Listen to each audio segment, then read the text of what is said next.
a disturbing conversation with my 7-year-old daughter. Dad, I saw a zombie! I was in the kitchen making tea when my little girl came rushing in. She ran through the back door so fast she almost tripped up the step.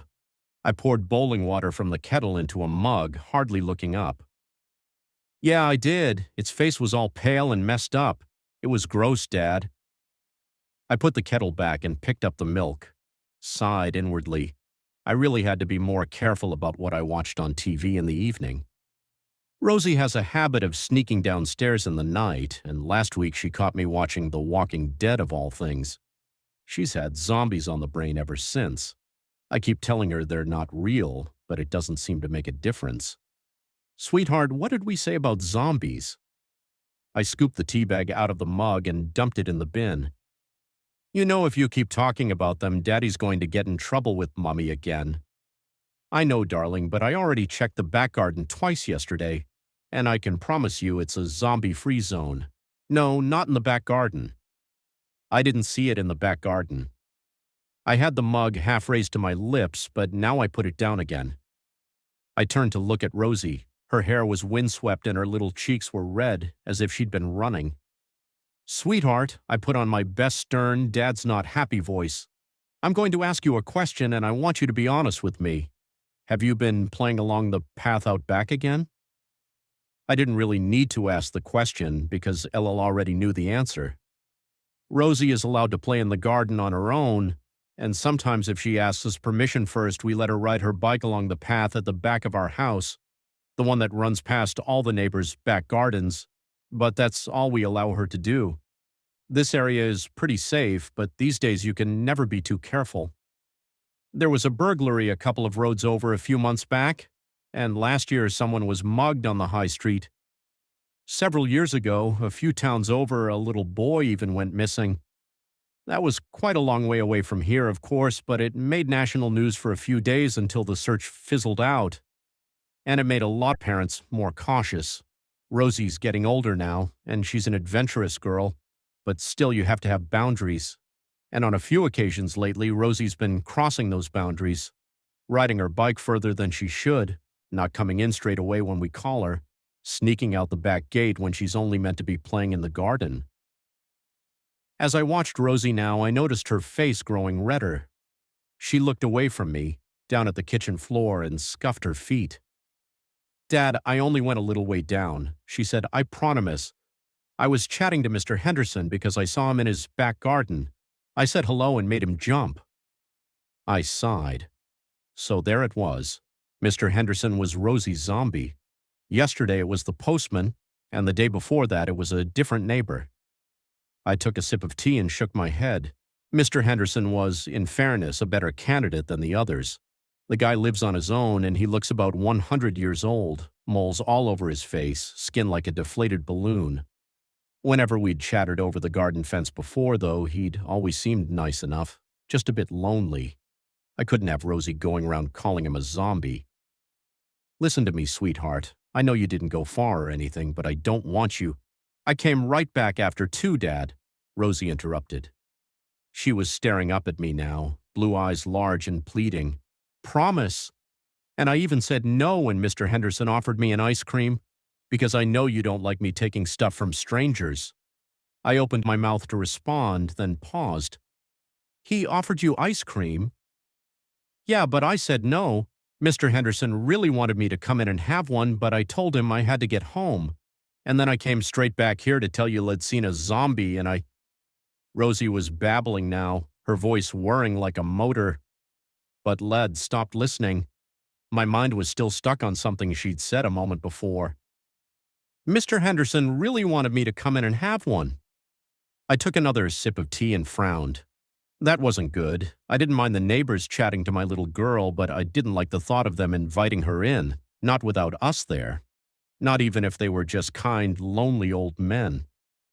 I made up my mind to go around and visit Mr. Henderson later, and to tell him that myself kindly, of course, but firmly. In the end, though, I didn't get a chance. Because a few moments after Led had the thought, Rosie said something else.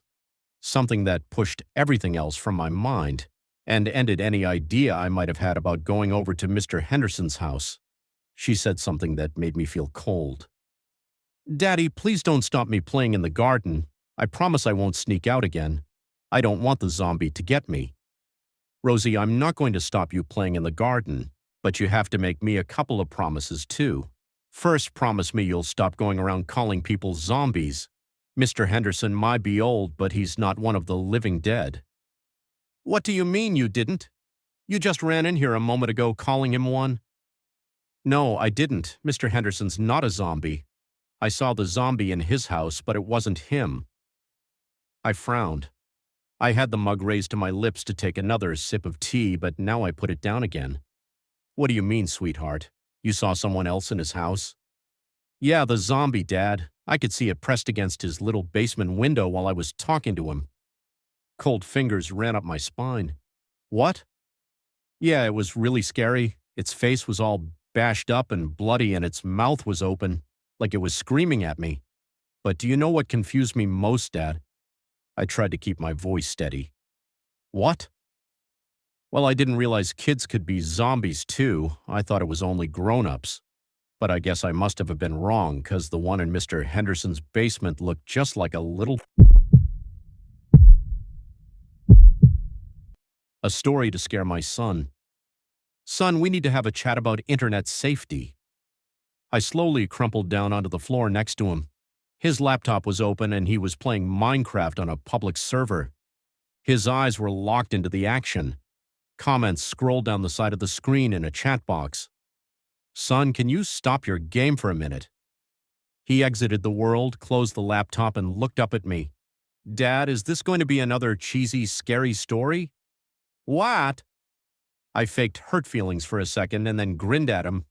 I thought you liked my cautionary tales. He grew up listening to my stories about children who encountered witches, ghosts, werewolves, and trolls. Like many generations of parents, I use scary stories to reinforce morals and teach lessons about safety. Single dads like me should use all the parenting tools at their disposal. He scrunched his face a little.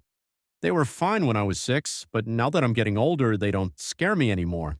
They seem kind of silly. If you're going to tell a story about the internet, can you make it really, really scary? Vertical Bar squinted at him incredulously. He folded his arms. Dad, I'm 10 and I can handle it. I began.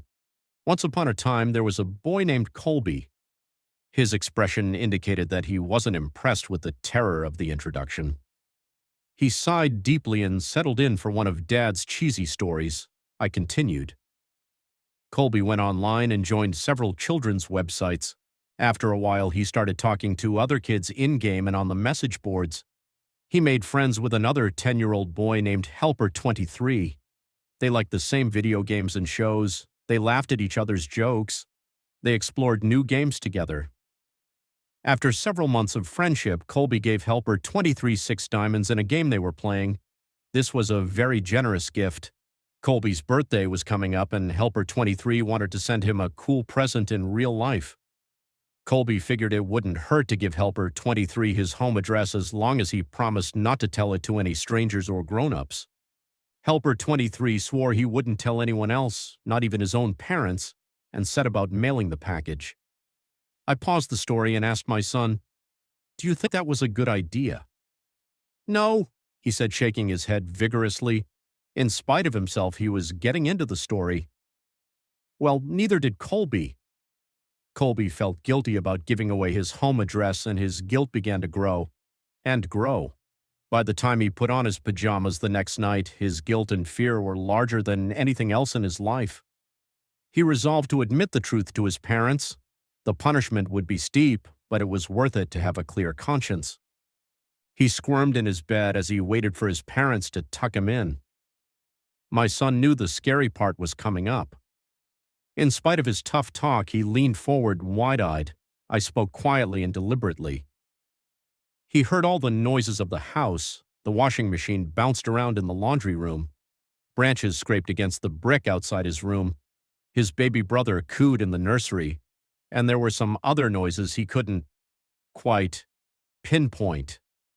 Finally, his dad's footsteps echoed down the hall. "Hey, Dad," he called out nervously. "Want to have something to tell you." His dad stuck his head in the doorway at a weird angle. In the darkness, his mouth didn't seem to move and the eyes were all wrong. "Yes, son?" The voice was way off, too. "Are you okay, Dad?" the boy asked. "Uh-huh," sung the father in his strangely affected voice. Colby pulled his covers up defensively. Is Mom around?" "Here I am." Mom's head popped into the doorway below Dad's. Her voice was an unnatural falsetto. "Were you about to tell us that you gave our home address to Helper 23? You shouldn't have done that. We told you never to give out personal information on the internet." She continued, "He wasn't really a kid. He just pretended to be one.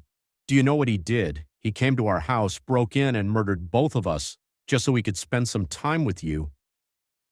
A fat man in a wet jacket emerged in the child's doorway holding the two severed heads.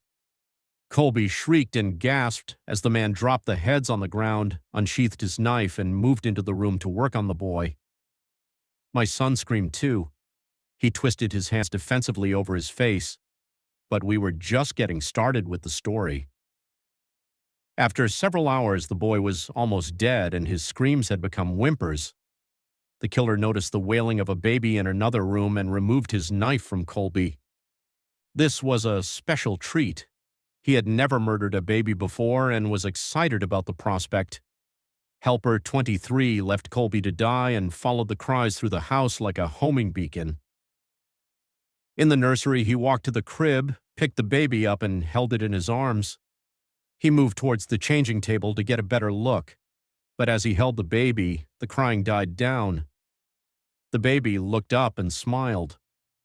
Helper 23 had never held a baby, but he gently bounced it in his arms like a pro. He wiped his bloody hands on the blanket so he could stroke the baby's cheek. "Hey there, sweet little guy." The beautiful rage of sadism melted into something warmer and softer. He walked out of the nursery, took the baby home, named him William, and raised him as his very own. After I finished the story, my son was visibly shaken. Between ragged staccato breaths, he stammered, "But Dad, my name's William." I gave him a classic dad wink and tousled his hair. "Of course it is, son." William ran up the stairs to his bedroom in a fury of sobs. "My neighbor has been beckoning my children from his window at night."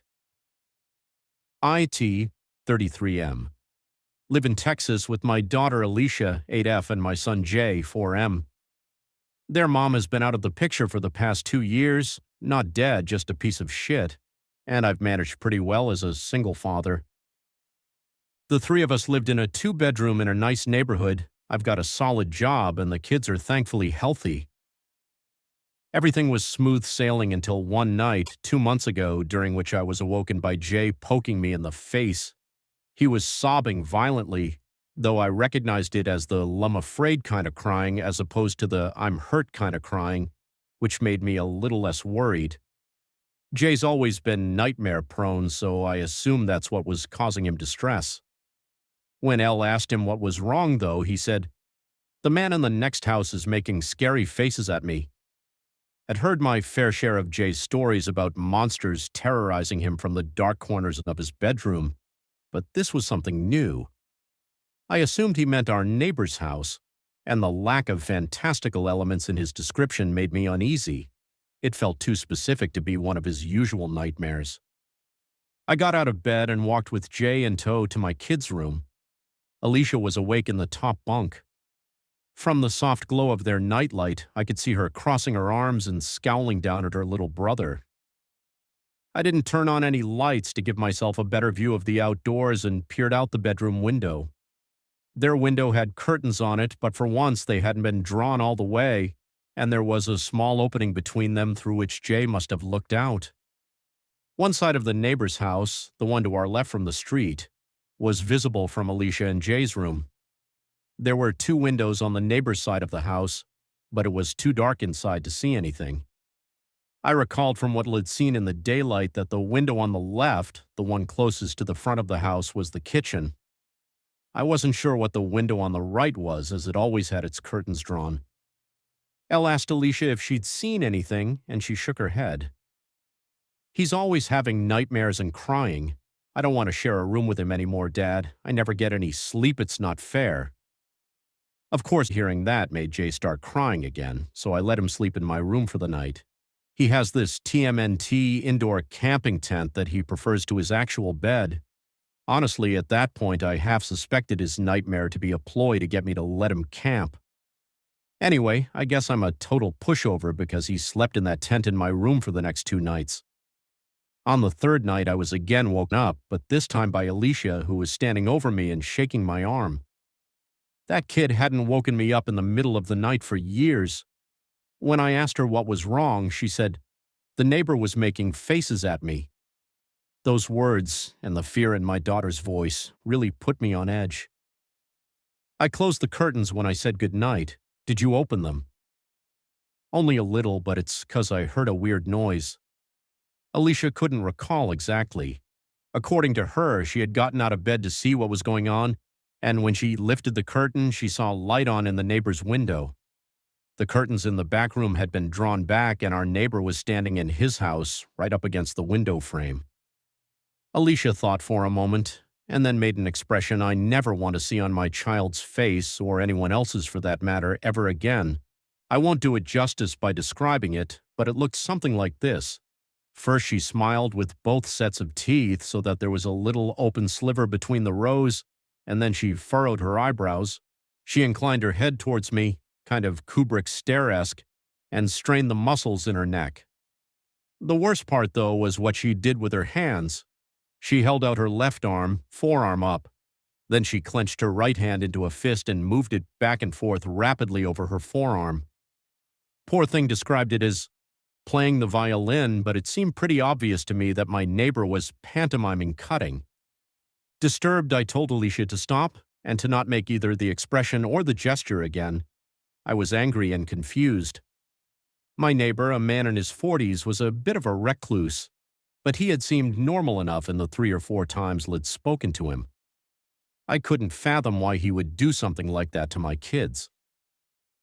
After asking Alicia a few more questions, I realized that my neighbor might not have done anything technically, or at least legally, wrong. It wasn't against the law to make inappropriate gestures in your own home, but it seemed like he was targeting my IDS specifically. Legal or not, I plan to have a little chat with him the following morning. My last question to Alicia was if our neighbor had made any other gestures, and she nodded. Then she started making beckoning, "come here," motions with both of her hands. I had Alicia sleep in my room for the night as well. I also checked out the window in my kids' room, but like before, I saw nothing. The house was completely dark. The next morning, before work and after dropping Alicia and Jay off to school, I spent a good 5 minutes knocking on my neighbor's front door. I figured he was home since his car was in the driveway, but he never answered the door. Eventually, I had to leave for work, and as I was walking away, I turned around quickly to see if he was watching me. He was. The coward saw him for a split second at the front window before he ducked beneath the sill and out of view. Clearly, the guy had problems. Elle yelled out to him to stop fucking with us and then left. That same night, I put a plan in motion. While my kids slept in my room, I hung out in theirs. It was a Friday night, and I was ready to pull an all-nighter so that I could catch my neighbor in the act. Although I trusted my kids, I wanted to confirm that there was actually something nefarious going on before Elle escalated things. I made sure the house was locked up and all the curtains drawn, tucked my kids in, and sat on the floor under the window in their room. At around 9, I started marathoning midnight mass on my phone. I didn't want to wear headphones and miss any strange sounds, so I kept the volume low and mostly read subtitles. At midnight, I started to hear strange sounds. Like Alicia said, it's a bit hard to describe. Best I can do is that it was this low, repeated clicking sound. You know the chuck-chuck sound you make to beckon a horse? It was something like that. All I knew is that the sound was undoubtedly coming from a person. After a few minutes of this, the sound switched to what I think was supposed to be a whistle, but it came out all wrong, like someone sucking breath in through their teeth. The sound was so crisp that the neighbor's window must have been open, which was an unsettling thought given that there was only around 15 feet of space between our houses. Certain that the neighbor was at his window and that this was my best chance to see him, I stood up and pulled the curtain back in one motion. I saw him right away. There was a dim light on in his room, allowing me to see that horrible expression Alicia had made the night prior. It was one thing to see my child's recreation, but it was far more frightening on an adult. His window was indeed open, and his arms were stuck out into the cold night, violently swiping against each other in a grotesque mimicry of self-harm. When he saw me and realized that he was looking at another grown man and not some poor child, he stopped his erratic motions. His cartoonish grin faded and another, more genuine emotion settled over his features. Rage. The man grabbed the window and slammed it shut, then closed the curtains with the same forcefulness. I let my own curtain fall. I was a little shell-shocked, I think. Of course, I was perturbed by the sight of the man, by his face and his movement, and the fact that he'd been doing that for who knows how many nights now in an attempt to frighten my kids. However, another detail stuck out as even more concerning to me, which was the fact that I genuinely wasn't sure if the man I had just seen was my neighbor. I'd seen him so few times in the years I'd lived in that house, and was having trouble conjuring up his face. I sat on the floor for a minute, my blood thundering in my ears. I definitely had enough evidence at that point to call the cops, right? Just as I was about to pull out my phone, I heard a tremendous smack against the glass of the bedroom window. After a brief hesitation, I pulled the curtain back again. There were no lights on in the neighbor's house, and there was also no one outside from what I could see. I pulled the curtains back a little further and saw a handprint in the top corner of the window pane.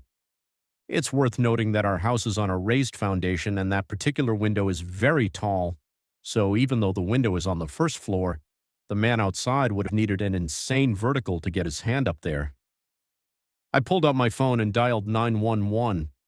As I explained the situation to them, I quickly walked around the house to see if I could catch a glimpse of the man. My last stop was my bedroom. Once inside, I locked the doors, and while still on the phone with the operator, I took my handgun out of the safe in my closet.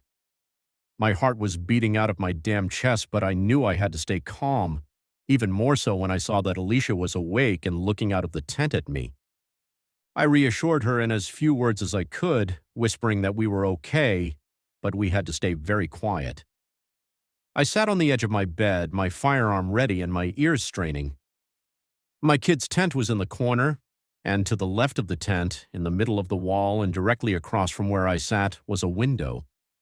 After what felt like an eternity, I saw something. It was a cloudless night, and the moonlight was bright enough that I could see a silhouette through the white curtains.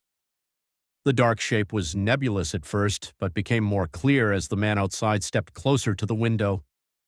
Somehow he knew which room we were in. The silhouette didn't move for several minutes, and I remember being thankful that, from the angle at which she sat, Alicia couldn't see it. Then something happened that I couldn't entirely wrap my head around. The man stepped back from the glass and raised his arms, making a Y shape with his body and his limbs. Only his arms were far too long. They seemed to be double the length that they should have been, each arm about the same length as his entire body. I thought at first that he was holding something, maybe two pipes that just appeared to be an extension of his limbs, but I could clearly see two hands at the ends of the extremities. I could see 5 fingers on each hand, flopping around slightly as the man brought his arms closer to the window. I stood up and readied myself to shoot, but just then the sounds of sirens pierced the quiet night. The man outside banged his hands against the window one last time, and then it was as if someone had sliced his arms at the elbows. His forearms seemed to shear right off, and the men took off running before they so much as hit the ground. When the police officers announced themselves, I answered the door and explained the situation to them. 2 officers, a man and a woman, asked me a few questions about my neighbor, which I'll assume was necessary to establish probable cause for a search. Once finished, they told me to stay inside with the doors locked while they investigated the neighbor's house. I watched them through the window of Alicia and Jay's room. They knocked on the neighbor's door, and when no one answered, they tried the front door handle. I watched the unlocked door swing open. The 2 looked at one another and then entered. I'm not sure what they found inside that house. Al Vertical Bar I know is that when they emerged a few moments later, they both looked very disturbed. When I went outside to ask what they had found, the female officer told me simply, "Your neighbor's dead." The rest of the night was a blur of strangers in uniforms filing in and out of my neighbor's home. Some came to my porch afterwards to ask me questions, and none offered me any answers. They moved with tight-lipped efficiency, their faces guarded, their words clipped. At one point, I wandered to the side of the house and found several people photographing something on the ground outside my bedroom window. Before they could ask me to leave, I made out the gruesome shape of two human arms. The kids and I have been staying in my parents' apartment for months, and I think everyone, even Jay, is getting tired of the cramped living situation. We can't stay in the house. Alicia is way too traumatized for that. And I wouldn't be comfortable staying there while the murderer is still at large anyway. I want to sell the damn house, but our story going semi-viral is making that difficult. After all, who would want a house that, thanks to the news, has become permanently associated with phrases like dismemberment and days of torture and victim barely recognizable as human?